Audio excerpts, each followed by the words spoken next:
Setiap hari wanita-wanita ini disuruh memakai krim yang sudah disediakan, lalu mereka akan diminta meminum obat setiap harinya, sampai nantinya mereka tumbuh dewasa. Wanita-wanita ini setiap hari terkurung di dalam sebuah gedung dan tidak pernah sehalipun melihat dunia luar, bahkan matahari. Sampai akhirnya mereka dewasa, mereka akan menonton tayangan yang sama dan sekalipun tidak boleh berkomentar apapun. Vivi adalah seorang gadis terbaik di asrama ini. Diam-diam setiap malam Vivi selalu menghitung hari di tempat tidurnya. Hari itu pemimpin mereka mengumumkan bahwa mereka akan naik ke level 16, level tertinggi di asrama ini, dan sampai mereka nantinya akan diadopsi. Kelompok Vivi ditempatkan di ruangan mawar. Ketika sampai di ruangan itu, ternyata ada salah satu teman dekat Vivi bernama Sofia. Namun Vivi tampak tidak senang karena dulu ketika mereka masih kecil, Sofia mengkhianatinya ketika krim Sofia jatuh dan Vivi mencoba membantunya sampai membuatnya telat membersihkan muka dan akhirnya dibawa penjaga. Namun Sofia tidak membelanya karena Vivi adalah yang terbaik di asrama itu. Dia bebas menentukan sendiri kasur yang akan ditidulinya. Setiap hari mereka akan berbaris dan diminta meminum vitamin di hadapan CCTV yang disediakan. Ketika mereka makan bersama, salah satu teman Vivi terlihat selalu nempel dengan Vivi, membuatnya risih. Sampai akhirnya Vivi memilih berpura-pura ke toilet namun tidak sengaja melihat Sofia sedang mencari sesuatu. Lama Vivi menunggu di toilet sampai tiba-tiba sosok Sofia sudah di depannya dan meminta Vivi mendengar sebuah rahasia. Tentu saja Vivi tidak mau mendengarkan karena itu dianggap melanggar aturan asrama. Para wanita disuruh berkumpul oleh pemimpin mereka karena mereka akan diberikan sebuah gaun baru dengan nama mereka tertera di sana. Tidak disangka ternyata anak-anak perempuan ini tidak pernah diajarkan membaca, sehingga mereka pun bahkan tidak tahu mengeja nama mereka sendiri. Malamnya ketika semua orang tertidur, ternyata ada salah satu anak yang terbangun. Lagi-lagi ketika para wanita sedang bersih-bersih, Sofia menyuruh salah satu anak bertukar tugas dengannya agar dirinya bisa berdua saja dengan Vivi. Sofia mengatakan kepada Vivi untuk hari ini jangan meminum vitamin yang mereka berikan. Tentu awalnya Vivi tidak berani melanggar aturan seperti itu, sampai tiba-tiba waktunya mereka harus meminum vitamin tersebut. Ternyata Vivi pergi ke toilet dan memuntahkan pil vitamin tersebut.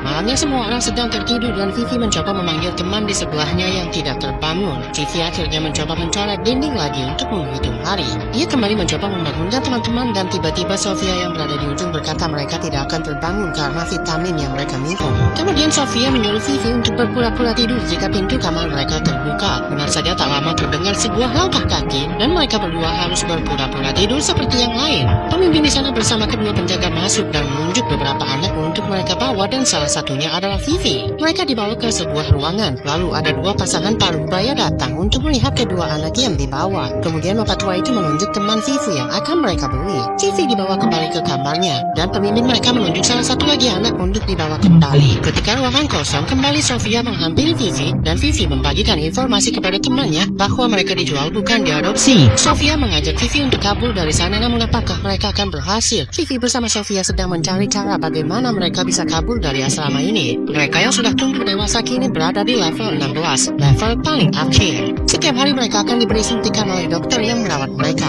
Vivi mendapatkan ide bagaimana mereka bisa keluar dari sana dengan mencoba mendekati dokter yang ia kira baik itu. Ternyata suntikannya selalu diberikan kepada mereka memberikan efek samping seperti muntah dan bekas merah di lengan mereka, yaitu bekas suntikan tadi. Hari itu kembali Vivi mencoba mengorek informasi kepada sang dokter yang mulai curiga terhadap Vivi. Dia kemudian menyuntikkan sesuatu ke lengan Vivi yang ternyata adalah obat bius. Ketika mereka sedang berberes, Vivi dan Sophie sedang berdiskusi dan didengar oleh salah satu teman mereka. Karena curiga, teman mereka kemudian mengadukan perbuatan mereka kepada kepala asrama. Para perempuan kemudian dikumpulkan oleh ketua asrama. Tapi setelahnya ia menarik Vivi untuk ikut bersamanya. Vivi dibawa ke ruangan hukuman berupa kotak kecil di ujung lorong karena dianggap melakukan pelanggaran di asrama. Pemimpin di sini kemudian kembali ke ruangan dan ternyata dokter anak-anak perempuan itu adalah suaminya. Pemimpin itu tahu bahwa suaminya sangat menyukai Vivi karena ia merupakan aset berharga. Namun Vivi tetap harus dihukum karena ia mulai memberontak. Malamnya ketika semua orang tidur, diam-diam penjaga masuk ke kamar mereka dan mulai menyentuh salah satu anak. Sofia tidak tidur kemudian memberontak dan memukul penjaga itu. Sempat terjadi perkelahian di antara mereka. Ketika Sophie pura-pura pingsan, ia langsung menghantamkan kepala penjaga itu dan mengambil kartu aksesnya. Ia lari kabur menuju tempat di mana Vivi dikurung. Namun sayang kartu itu tidak bisa digunakan untuk membebaskan Vivi dan malah membunyikan alarm. Sophie lagi-lagi harus meninggalkan Vivi sendirian. Sampai esok paginya Vivi dibawa keluar untuk berkumpul bersama para wanita yang lain. Pemimpin di sini tahu bahwa ada salah satu di antara anak-anak ini yang melakukan tindakan keji. Dokter kemudian mengambil alih dan mengatakan Sofia sudah melakukan tindakan keji dan perbuatannya itu ada yang membantunya.